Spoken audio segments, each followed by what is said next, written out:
আমি এসেছি আপনার কাছে কেন? একটা প্রপোজাল নিয়ে। কিসের? বিয়ের। কার? আমাদের দুজনের।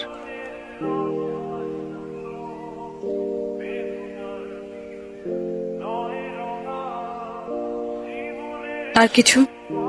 আমার যোগ্যতা, আমি আপনাকে ভালোবাসি।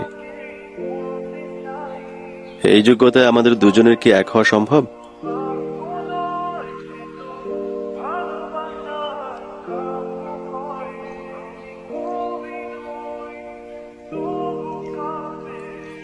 শুনুন,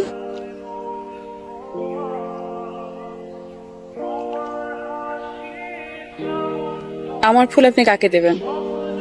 আপনি নেবেন?